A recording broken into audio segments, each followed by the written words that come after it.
দর্শক, এর আগের ভিডিওতে আমরা দেখিয়েছিলাম এই সীমান্তবর্তী যে পিলারটি বাংলাদেশের মধ্যে অবস্থান করতেছে, এই পিলার থেকেই এখান থেকেই একটু সামনে আগালে ইন্ডিয়ার একটি গ্রাম।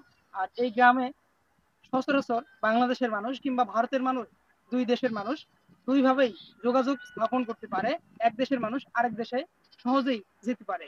আমরা যাব সেই গ্রামে এবং দেখব সেখানকার জীবনযাত্রার মান এবং কিভাবে তারা বসবাস করে, একে অপরের সাথে এক দেশ থেকে আরেক দেশে কিভাবে যোগাযোগ স্থাপন করে, সেই বিষয়টা আমরা নিজে গিয়ে সেখানে পর্যবেক্ষণ করে আসবো। চলুন সেই গ্রামে যাওয়া যাক। আর কোথায় দিয়ে যেতে হবে সেদিকেও আমরা আপনাদেরকে নিয়ে যাব। আর এই যে এখান দিয়ে যে রাস্তাটি দেখতে পারতেছেন, এই রাস্তা দিয়ে আসলে আপনাকে যেতে হবে সেই গ্রামে। আমরা যাব সেই গ্রামে। বাংলাদেশের সাথে মিলেমিশে যেন একাকার হয়ে গেছে সবুজ ফসলের মাঠ। আর এই মাঠ পেরোলেই এক পাশে বাংলাদেশ, অন্য পাশে রয়েছে ভারতের বুক চিরে সবুজ ফসলের মাঠ। দেখে বোঝার উপায় নেই কোনটি বাংলাদেশ আর কোনটি ভারত। তিন দিক ভারত বেষ্টিত কুড়িগ্রাম জেলা। আর এই কুড়িগ্রাম জেলার অন্যতম উপজেলা হচ্ছে ভুরুঙ্গামারী। এই ভুরুঙ্গামারীরই একটি অন্যতম গ্রাম হচ্ছে ভোটাট। এই ভোটাটেরই কিছু সীমান্ত রয়েছে, যে সীমান্তগুলো দেখলে আপনার চোখ জুড়িয়ে যাবে। এমন একটি গ্রামে রয়েছি আমরা, যে গ্রামের নামটি হচ্ছে ভোটাট। এখানেই একটি ভারতের গ্রাম রয়েছে, যেখানে অনায়াসে প্রবেশ করা যায় ভারতে। আর এখানে নেই কোনো কাঁটাতারের বেড়া। এই যে আমার সামনে যে রাস্তাটি রয়েছে, এটি হচ্ছে ভারতের একটি অন্যতম যোগাযোগের রাস্তা। আর এখান দিয়েই তারা হাট বাজারে চলাচল করে, প্রবেশ করে ভারতের অভিমুখে। অপরূপ সৌন্দর্যের এই ভারতের গ্রামটির নাম হচ্ছে মাদারগঞ্জ। আর বাংলাদেশে এই গ্রামের নাম হচ্ছে ভোটাট। এই গ্রামে অনায়াসেই বাংলাদেশের মানুষ সহজেই অনুপ্রবেশ করতে পারে, আর ভারতের মানুষ সহজেই প্রবেশ করতে পারে বাংলাদেশে। যে কেউ চাইলে ভারতীয় পণ্য কিনে নিয়ে আসতে পারে অনায়াসেই।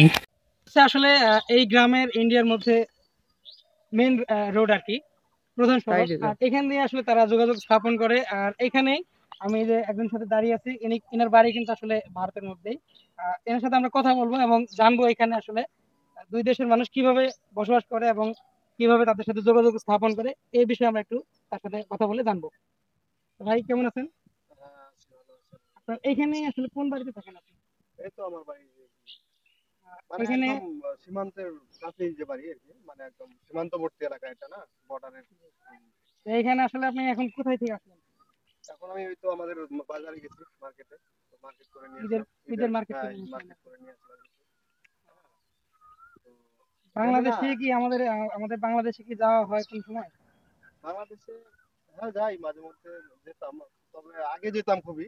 হ্যাঁ এখন একটু এখন কম হয়ে গেছে, কড়াকড়ি হয়েছে। কড়াকড়ি হয়ে গেছে সিস্টেমটা, ঠিক আছে। এখন যাওয়া খুব কম হয়। হ্যাঁ, তো এমনিতে বাকি সব বর্ডারে আমরা তা আছি আপনাদের সবাই। আত্মীয় স্বজন তো আছে বাংলাদেশে, আচ্ছা, বাপ চাচা সবাই ওরা তো আছে এখানে। হ্যাঁ, বাবা তো এখানেই আছে, কিন্তু আর ওখানে বাকি সবাই মানে বাংলাদেশে সবাই। বাংলাদেশে আছে। হ্যাঁ, আচ্ছা, অনেক অনেক আত্মীয় আছে। ঠিক আছে। অপরূপ সৌন্দর্যের এই সীমান্তবর্তী ভারতের গ্রামটি দেখতে বার্তা বাংলা টিমের সদস্যদেরকে নিয়ে গিয়েছিলাম সেই গ্রামে। সেখানকার কিছু লোকের সাথে কথা হয় আমাদের।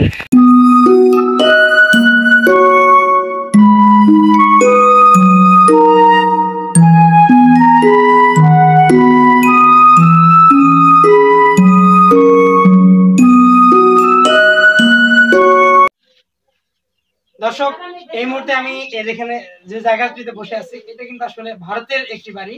এই বাড়ি আসলে আমার পরিচিত এক বোনের বাড়ি। সেখানেই আসছি। আর এখানে দেখাবো আসলে তারা কিভাবে এখানে থাকে এবং বাংলাদেশের সাথে তাদের কিভাবে যোগাযোগ স্থাপন হয় এবং কিভাবে তারা বাংলাদেশের যে আত্মীয় স্বজন রয়েছে এবং ভারতের মধ্যে এবং বাংলাদেশের যে আত্মীয় স্বজন রয়েছে, তারা দুই দেশের আত্মীয় স্বজনের সাথে কিভাবে যোগাযোগ স্থাপন করে, এই বিষয়ে আমরা আরো একটু বিস্তারিত জানবো আমার সেই বোনের কাছে কথা বলে। এই পাশে আমার যে বোনটি দাঁড়িয়ে আছে, এটি আসলে আমার খুবই পরিচিত এবং আমার খুব কাছেরই আমার বড় বোন আর কি। আর এনার বাড়ি হচ্ছে আসলে ভারতে। আমরা যে বাড়িতে অবস্থান করতেছি, এই বাড়িটিও পুরোটাই আসলে ভারতের। আমরা তার সাথে একটু কিছুক্ষণ কথা বলবো এবং তার কাছ থেকে এই ভারতের যে গ্রামটি রয়েছে গ্রামের বিষয়ে কিছু তথ্য জানবো। তো আপু কেমন আছেন আপনি? বাংলাদেশে তো সবসময় যাওয়া হয়, কেমন লাগে আসলে বাংলাদেশে গিয়ে আপনাদের এই ভারত থেকে? বাংলাদেশে ভারত বাংলাদেশ আমরা একই জায়গায় থাকি, একই মিল মহব্বতে থাকি, একই মনে হয়। তো আপনাদের যে আত্মীয় স্বজন যারা আছে তারা কিভাবে বাংলাদেশে থেকে ভারতে আসে? আসে পুলিশ বিএসএফ যখন আসে না তখন আসে একটা জিনিসপত্র দিয়ে কেনাকাটা করে আর কি। তো আপনারা কি ওই সুবাদে কি বাংলাদেশ থেকে কোনো জিনিস নেন না? আমাদের ওই ভাষায় যা বাচ্চা কাচ্চা কাগজ করে দেয় নিয়ে আসি। আমরা যদি কোনো কিছু লাগে ওরা আসে নেয়। তো এই ক্ষেত্রে কি দুই দেশের যে মানুষজন আছে তাদের সাথে মানে মিলছিল যে বিষয়টা, মানে এটা কেমন আসলে বনিবনতাটাকে কেমন আসলে দুই দেশের মানুষের সাথে? আমরা ভাই বোনের মতন থাকি। মানে কেউ কারো কাজে বাধা দেয় না বা কেউ কারোর সাথে না ঝামেলা করে না। আত্মীয় স্বজন হিসেবে থাকি। এখানে আমরা যতদূর জানি অধিকাংশ ভারতের যে নাগরিক আছে, ভারতের মানুষ আছে, তাদের অনেক আত্মীয় স্বজনই আসলে বাংলাদেশে এবং বাংলাদেশের অনেক আত্মীয় স্বজনই ভারতের মধ্যে। তো এই দিকটা আসলে কেমন মনে হয়, তারা কিভাবে তোমাকে আমি বালা করে ভিডিও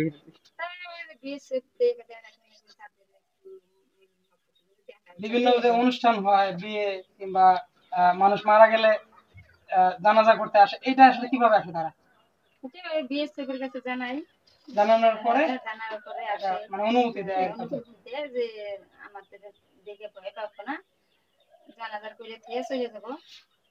আমাদের দিকে ভয় পেলে গেলে আমরা তাদের পিছিয়ে ধরে যাবো। এইখানে এই বাড়িতে আসলে কে কে থাকেন আপনারা? আমরা থাকি তিন চারটে মেয়ে আর আমরা ছেলে তো নেই। আচ্ছা। তো সেই দিক থেকে আসলে আপনার ভারত এবং বাংলাদেশের যে যাতায়াত, সেই দিক থেকে আপনার আপনার কাছে কেমন মনে হয়? ভালোই মনে হয়, তাই না?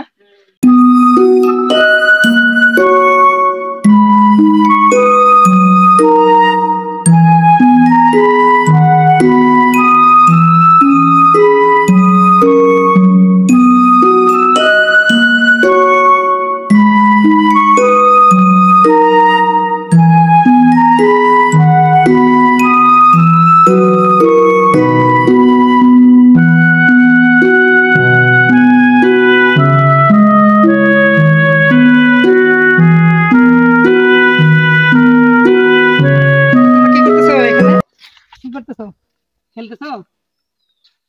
তোমার বাড়ি কোনটা এখানে? এটা তোমার আপুর নাম কি? জোরে এখানে আসো, এখানে আসো। আদাম, তোমার আপুর নাম কি বললা? জোরে কথা।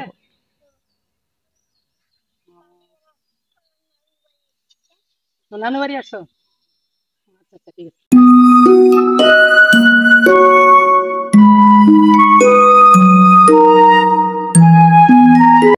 দর্শক, এই যে এই মুহূর্তে এই যে মুরব্বীকে দেখতেছেন, এই মুরব্বী কিন্তু আসলে আমার সম্পর্কে দাদা হয়।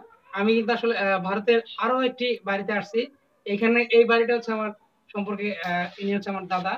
তো এই দাদাকে দেখতে পারছি এবং এই গ্রামটা আসলে ঘুরে দেখলাম। আর ছোটবেলায় আমি অনেক আসতাম, মানে সকালে ঘুম থেকে উঠেই আসলে এই গ্রামে আসা হয়তো।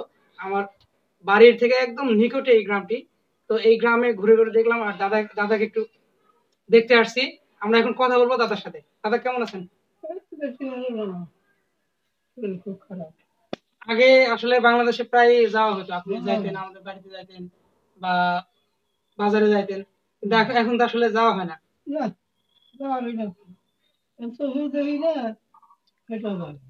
তা আমরা আসলে কথার ফাঁকে আসলে বাংলাদেশ এবং ভারতের কিছু গল্প শুনবো আপনার কাছ থেকে। মানে আগে ভারত থেকে বাংলাদেশে কিভাবে যাইতেন এই বিষয়ে আর কি। বা বাংলাদেশের মানুষ দিনহাটে কিভাবে আসতো এই বিষয়ে। দিনহাটা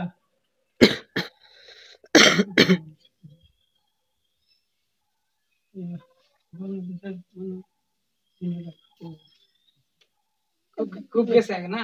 গেছে, আমরাও নিয়ে গেছি, আর নিয়ে আসছি। এখন ওই কাঁটাতার হওয়ার কারণে এখন আর মানে আসলে ওইভাবে যাওয়া আসা করা যায় না, বা আপনারা ওইভাবে যাইতে পারেন না। আমি এখন তো বাংলাদেশেই থাকছি। বেশিরভাগ সময় বাংলাদেশে থাকা হয়তো। এখন বয়স বেশি হওয়ার কারণে যাওয়া হয় না, সেই দিনগুলোর কথা মনে পড়ে না? মনে পড়ে না, মনে পড়ে। এই যেদিনকে খুব ভালো শরীর খারাপ থাকে সেই দিনকে যাই, মানে হাঁটতে হাঁটতে আর কি। হেঁটে যাই ওই নদীর পাড়ে। আমার নাতি আছে, নাতি আছে, পরের দিন যাই আমার নিচে যায়। মানে বাংলাদেশে আছে আর কি, ওনার আছে বাংলাদেশে, আপনি এখান থেকে দেখে আসেন। এই নাতির বাড়িতে যাওয়া হয়তো না আগে? হ্যাঁ, আগে যেতেন? এখন এই যাই না, যাওয়া হয় না। এই মুহূর্তে আমি যার সাথে দাঁড়ায় আছি, এই মুরব্বী আসলে আসলে বাংলাদেশের, এখানে আসলে ভারতে ঘুরতে আসছেন। আমরা একটু তার সাথেও কথা বলবো। কেমন আছেন আপনি? ইনশাল্লাহ ভালো আছি। রোজা আছেন তো? হ্যাঁ, রোজা আছি। তো এখানে আসছিলেন কি, কোন দেশে আসলে ঘুরতে আসছিলেন? কি আসছিলাম আর ওই সামান্য একটু দরকারে আসছিলাম, আহ, একটু লোকের সাথে দেখা করার জন্য। তো এই ক্ষেত্রে বিএসএফ বা বিজিবি কোনো সমস্যা হয়ে দাঁড়ায় না?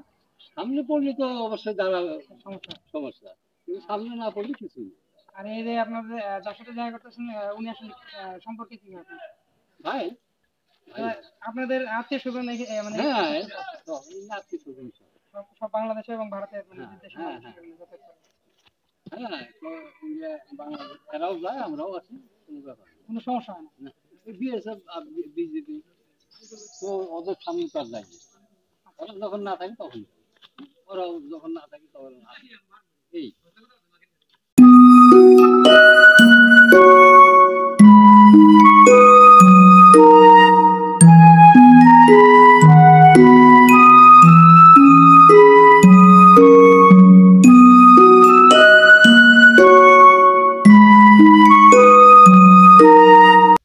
এখানে যে এই বাড়িটি রয়েছে বাংলাদেশের নিকটতম একদম বাড়ি।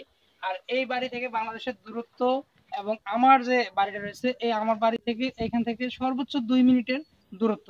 আর এটি হচ্ছে ভারতের এবং বাংলাদেশের নিকটতম সীমান্তবর্তী শেষ বাড়ি। এখান থেকে আমি যদি দেখানোর চেষ্টা করি,